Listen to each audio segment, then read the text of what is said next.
Hey, juste un petit message pour te dire que mon dernier projet est actuellement en financement participatif sur Game on Tabletop et que tu peux aussi retrouver mes anciens projets sur ma boutique en ligne. Les liens sont dans la description. Bonne vidéo à toi. Et ça y est, la série Arcane sur Netflix est enfin finie samedi dernier avec l'acte 3 de la saison 2. Un petit pincement au cœur, on ne doit pas se le cacher. Et hélas, il n'y aura pas de saison 3, ce qui veut dire que si vous souhaitez continuer l'immersion dans cette incroyable ambiance, il va être grand temps d'adapter tout ça en jeu de rôle. Rassurez-vous, dans cette vidéo, il n'y aura pas de spoiler, on va juste voir comment adapter Arcane en jeu de rôle homebrew en suivant la méthodologie que j'avais présentée dans une précédente vidéo. Celle-ci, celle qui s'affiche ici, n'hésitez pas à aller la voir, même si je vais faire quand même quelques petits rappels dans celle-ci. Et pour ceux qui n'auraient pas vu la série, je vous encourage très vivement à aller la voir, car je pense sincèrement qu'on tient là ce que l'on peut considérer être un chef-d'œuvre de l'animation et du storytelling. Et en plus, figurez-vous que c'est français, donc encore mieux. D'ailleurs, au passage, il y a de grandes chances que j'en parle encore quelques fois sur ma chaîne de cette série, tellement il y a de choses à dire et à apprendre de celle-ci. Mais pour l'heure, calmons-nous, voyons voir comment on peut adapter cette masterclass en JDR pour le plus grand plaisir de nos joueurs autour de la table.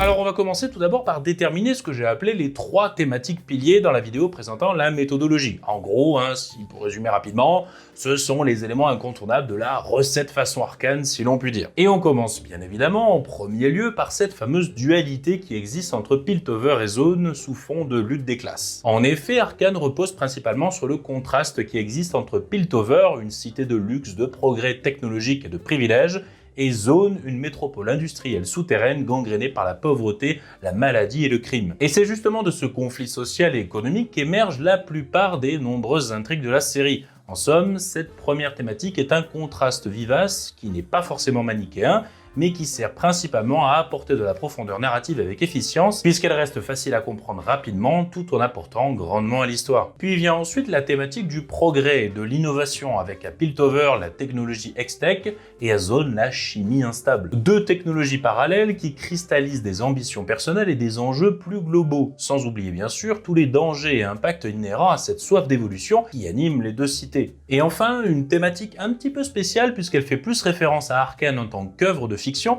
plutôt qu'à son world building en lui-même, et je veux bien sûr parler du soin particulier apporté aux personnages et à leurs relations complexes. Car en effet dans Arcane, même si la toile de fond apportée par le lore reste importante, on est tout à fait d'accord, les relations entre les personnages sont véritablement au cœur de l'histoire. Puisqu'en effet, amitié, rivalité, introspection et trahison façonnent l'intrigue de bout en bout. Autant de liens qui sont bien souvent mis à rude épreuve par les conflits sociaux et les ambitions personnelles que l'on décrivait tantôt justement, apportant aussi son lot d'évolutions en tout genre qui sont amenés à se confronter à un moment donné. Bon voilà, maintenant que l'on a ces 3 thématiques piliers en poche, même si bon, on est tout à fait d'accord, on pourrait en prendre plus, il n'y a pas de souci, mais comme je l'ai dit dans la vidéo présentant la méthodologie, mieux vaut ne pas trop s'éparpiller afin de rester efficace dans notre adaptation. Donc maintenant que ça c'est bon, passons donc à l'étape suivante, pardi. Alors on arrive maintenant à l'étape où l'on va définir le ton employé par Arcane. En gros, c'est ce que l'on pourrait considérer être le mood de la série, ou si on peut dire, ou du moins l'ambiance globale qui se dégage de cette dernière et de son histoire. Et là-dessus, comme je le disais, même si la toile de fond reste quand même importante, l'histoire est grandement portée par ces personnages et comment ils se démènent comme ça pour s'en sortir face à des forces qui les dépassent et bien souvent malheureusement les écrasent. En somme, une sorte de tragédie grecque où l'on sait très bien que ces protagonistes finiront brisés, n'en sortiront clairement pas indemnes à minima. Ce qui fait que si on analyse un petit peu, on se rend compte que les tons prédominants au sein de la série sont le tragique et le dramatique, dans le sens où d'un côté l'histoire est empreinte de souffrance, de pertes et de conséquences émotionnelles lourdes, et que d'un autre côté, elle demeure forte en émotion et en tension, axée sur des conflits humains réalistes. Car il faut se l'avouer, c'est bien ça qui est triste dans Arcane, c'est qu'il n'y a jamais de bonnes décisions ni de bons chemins à suivre. Chacun fait ce qu'il peut en suivant ses ambitions, qu'elles soient axées soit vers l'évolution ou tout simplement vers la simple survie. Et malheureusement, les autres en payent bien souvent les conséquences et le prix. Bon, bien évidemment, comme pour les thématiques, on pourrait trouver d'autres tons à Arcane, même si encore une fois, je vous conseille de chercher le ton 1 ou 2 à tout péter, qui ressort le plus si vous souhaitez faire une adaptation qui est au plus proche de la série. Néanmoins, si vous souhaitez plus aller vers une adaptation un petit peu plus pulp et moins centrée sur les personnages, vous êtes tout à fait libre de mettre plus l'accent sur des tons comme par exemple l'action ou l'aventure. Ça reste bien évidemment à vous de voir et selon vos envies et comment vous souhaitez l'adapter. D'ailleurs, D'ailleurs, je vous rappelle que vous trouverez en description de cette vidéo un document résumant les quelques tons trouvables dans les fictions. Attention, ça reste une petite liste simple et perfectible, mais ça pourra toujours vous aider si besoin. Donc voilà, je vous en prie.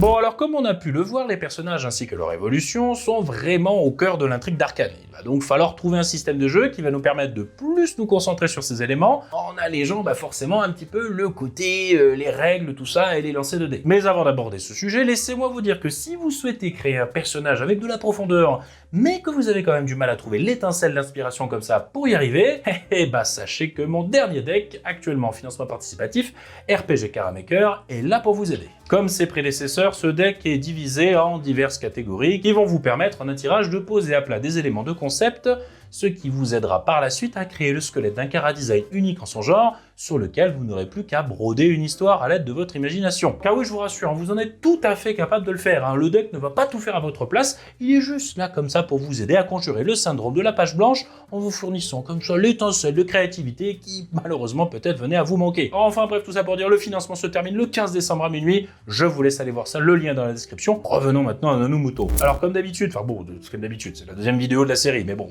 c'est une habitude qui va se faire, on va juste se concentrer sur deux systèmes existants que l'on pourrait adapter si besoin pour coller un peu plus à l'univers qui nous intéresse, savoir Arcane, vous l'aurez compris. Le but bien évidemment encore une fois, c'est de faire une adaptation homebrew avec efficience et donc d'éviter de passer des semaines et des semaines sur l'élaboration d'un système compliqué qui malheureusement aura bien des chances de se casser la gueule à un moment ou à un autre. Parce que oui, créer et équilibrer un système qui fonctionne, c'est tout un art et c'est même un métier, figurez-vous, donc c'est pas fastoche quoi. Alors le premier système que l'on pourrait employer, c'est celui de Things from the Flood, qui est une variante plus sombre et plus mature du fameux Tales from the Loop. Alors ce système se concentre plus sur des personnages qui vivent dans un monde étrange où la technologie joue un rôle clé, tout en mettant en avant leurs relations et leur vulnérabilité face à un univers qui est bien plus grand qu'eux. Ce qui quand même est assez proche en termes de game design de ce que l'on rechercherait pour un JDR type Arcane. Bon, pour l'adapter, il suffirait juste de trifouiller un peu le truc et de remplacer les mystères liés au loop par des intrigues technologiques et politiques autour de l'extech ou de la chimie zonite, avec 2-3 fignolages par-ci par-là, franchement, il n'y a pas grand-chose à faire. Et ce qui est intéressant, c'est que dans ce système, les personnages ne disposent pas de points de vie, mais accumulent des conditions en cas d'échec ou d'adversité. Par exemple, il existe des conditions comme fatigué, effrayé, blessé, épuisé ou même brisé,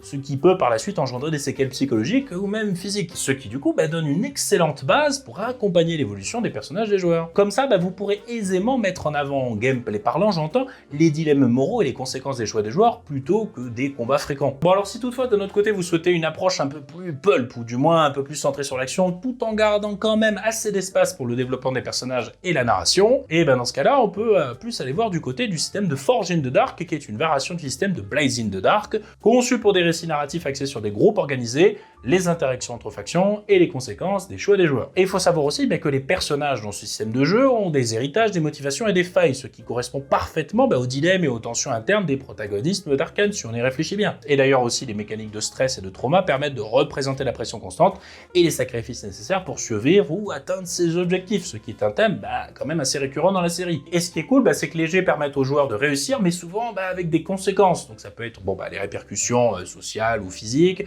des blessures, des inimités, etc., etc. D'autant de choses qui pourront alimenter un socle narratif, en plus de permettre de résoudre peut-être une intrigue un petit peu plus basée sur l'action. Bon, dans les deux cas, je vais pas non plus vous faire une présentation détaillée des systèmes, je vous laisse aller voir ça sur internet pour que ce soit plus précis, je vous donne juste un avant-goût, voilà, c'est tout simple quoi. Et dans les deux cas, comme je le disais, on reste quand même dans une approche très narrativiste, bon, même si j'aime pas trop ce mot, mais bon, c'est plus parlant, avec des systèmes, comme je le disais, très allégés en règles. Alors attention, je dis pas qu'un système avec beaucoup de règles serait inadapté pour autant. Néanmoins, je pense sincèrement que vous y gagnerez plus à rester sur un système qui permet de soutenir plus aisément la narration autour des personnages, parce que tout simplement, je pense que ça vous rendra la tâche plus facile en tant que maître du jeu, et ça, c'est toujours sympa. Puisque là, vous aurez des éléments de gameplay justement pour appuyer tout ça, on va dire tout le développement des personnages et leur évolution, plutôt que si vous n'avez rien à disposition, forcément, ce sera plus compliqué de les mettre en place, parce que vous devez tout garder en tête et surtout tout faire de votre côté quoi. Et d'ailleurs, puisque l'on parle de règles, on pourrait cogiter un petit peu pour essayer de trouver une règle spéciale qui viendrait renforcer la cohérence du système choisi, avec l'univers d'Arcane. Bon, rapidement comme ça, hein, mais vu qu'on est dans des tons très dramatiques, tragiques, on pourrait penser à une sorte de mécanique de point de fardeau, quoi. En gros, ce serait une mécanique qui permettrait au personnage de rebondir un petit peu après avoir touché le fond dans l'histoire, ou du moins d'avoir à disposition une possibilité de ne pas juste subir l'aspect tragique et dramatique et de pouvoir un minimum rester acteur de ce qui se passe en tant que joueur et avec son personnage. Car oui, je vais pas vous le cacher, c'est un peu ce que je reproche personnellement au JDR très porté sur le tragique et le dramatique justement. C'est que malheureusement, bien souvent, on se retrouve à faire office de punching-ball narratif avec notre personnage et qu'on peut pas y faire grand-chose de manière générale. Est-ce que je parle des JDR à la Cthulhu en disant ça? Il y a des chances. Mais bon, passons, hein, voilà, revenons au sujet de la vidéo avant que ça ne dérape.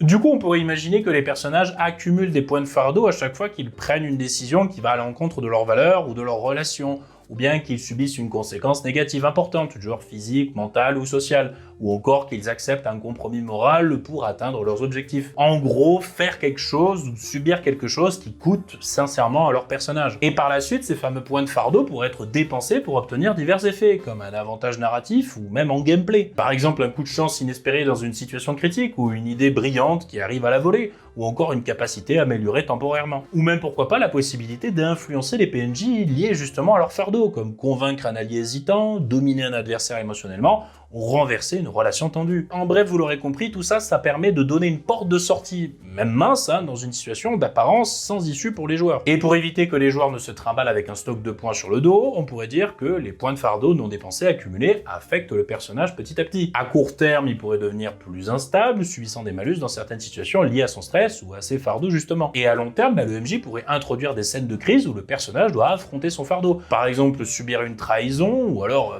se retrouver face à une confrontation directe, ou bien se retrouver dans une situation désespérée. Bon après attention, ça reste une idée comme ça, donnée rapidement, hein, c'est amplement perfectible et je vous conseille, si vous récupérez cette idée en tant que MJ, de pas forcément tout décider et cadrer à l'avance pour les effets et les points de fardeau et quand est-ce qu'on les gagne, etc., etc. Mais plutôt, je pense que ce sera plus intéressant de le voir ça au fil du jeu, parce que bon, avec un système narrativiste, ça va être assez difficile de tout prévoir en amont, donc mieux vaut voir ça sur l'instant avec l'aide de ses joueurs, histoire que aussi ça leur convienne quand même et que ça soit au mieux adapté à la situation. Alors un avantage notable de l'univers localisé d'Arcane, bon je dis localisé hein, parce qu'on reste sur celui de la série et qu'on n'aborde pas celui de Runeterra qui est le monde de League of Legends et qui est incroyablement vaste. Et cet avantage, c'est qu'il y a tout plein de points de départ possibles, tellement la série est multifacette dans ce qu'elle aborde comme histoire qui finissent tôt ou tard par s'entremêler. Car en effet, vous pouvez très bien faire démarrer votre groupe de joueurs dans Zone ou dans Piltover avec des enjeux et des histoires radicalement différentes en termes d'ambiance. Et au-delà de ce point de départ, vous pouvez tout aussi bien choisir de vous concentrer plus sur un aspect de chaque société en particulier. Par exemple, vous pouvez très bien baser plus votre première campagne sur la géopolitique, la diplomatie, les jeux de pouvoir, en faisant en sorte que les joueurs démarrent comme des personnes plus ou moins influentes. Et si le point de départ est à Piltover, cela pourrait donner des coalitions au sein des différentes familles du Conseil de la Cité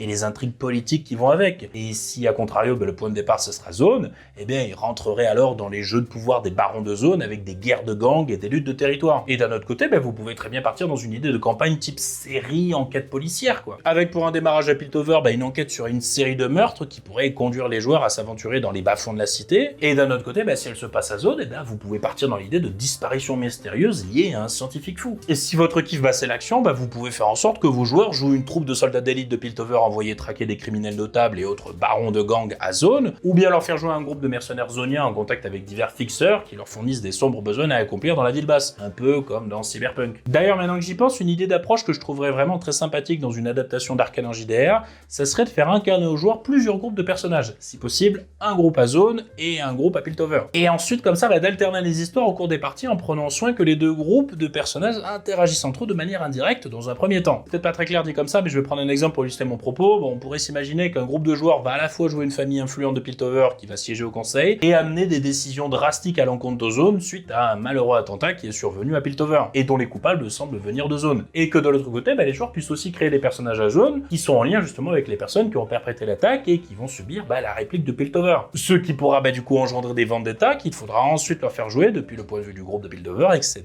etc., etc. Bon, je suis tout à fait conscient que ce n'est pas forcément un exercice rôlistique des plus simples, mais pour avoir testé ça sur d'autres JDR avec des amis, franchement c'est super sympa et surtout ça donne un peu une dimension, comment on pourrait dire, comme en 3D quoi. Ouais, c'est ça, une dimension vraiment en 3D à l'histoire où l'on aborde le lore et l'intrigue suivant différents points de vue et pas selon un seul personnage et un seul groupe de personnages. Enfin bon voilà, Voilà, quoi qu'il en soit, je vous encourage vivement à tester cette technique, car au-delà d'apporter un sacré vent de fraîcheur à vos joueurs, sans pour autant partir dans une invention tarabiscotée comme ça en termes de game design, je pense qu'elle se prête merveilleusement bien à une adaptation d'Arcane en JDR, et très franchement, je dirais même plus que je doute sincèrement que l'on puisse trouver mieux en la matière. Alors au-delà de la série en elle-même, il faut savoir que Riot Games, qui est le studio derrière le jeu League of Legends et qui a inspiré Arcane, a fourni pas mal de ressources de lore que vous pouvez aller exploiter pour parfaire votre connaissance de pareil background. Déjà sur le site du jeu, vous pouvez retrouver des histoires courtes qui mettent en avant des champions liés à diverses régions du monde de Runeterra, dont justement Piltover et Zone. L'on pourra citer notamment la nouvelle Progress Day, qui est une histoire centrée sur l'innovation et les tensions politiques à Piltover,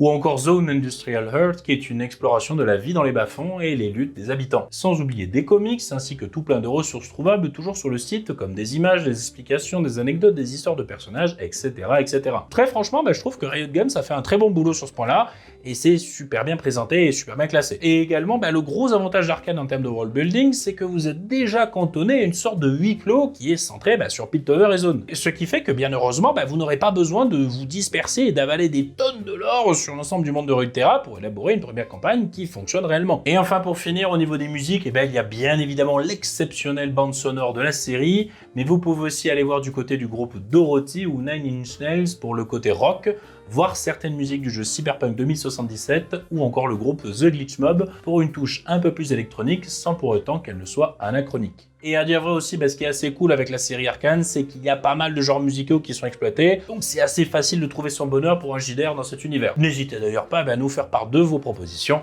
en commentaire, on a hâte de voir tout ça. Faites-nous un peu partager la musique là, allez-y quoi. Bon, comme je l'ai dit dans une vidéo où je présentais la méthodologie, on reste vraiment dans une optique de faire un JDR homebrew avec efficience, dans le sens où on cherche à tout prix à éviter à y consacrer des heures et des heures et des heures. Le but principal étant d'aller le plus vite possible vers ce qui est le plus fun, à savoir le jeu en lui-même autour d'une table avec vos potos. Et bien évidemment, vous êtes tout à fait libre de diverger de ce que je vous ai présenté dans cette vidéo et d'adapter Arcane comme absolument bon vous semble. J'espère juste, à titre personnel, vous avoir donné ne serait-ce qu'un petit peu d'inspiration comme ça pour pouvoir vous faire plaisir et continuer autour d'une table ce chef-d'œuvre d'animation. Et au passage, n'hésitez pas à proposer des univers en commentaire que je pourrais traiter dans une prochaine vidéo de ce style. Je dois avouer qu'à titre personnel, j'adore vraiment ce petit exercice. Quoi qu'il en soit, ça sera tout pour moi. Je vous souhaite d'excellentes parties avec vos amis. Et comme d'habitude, je vous dis dans une prochaine vidéo, c'était le Scénarogien. Ciao, bonsoir, les studios.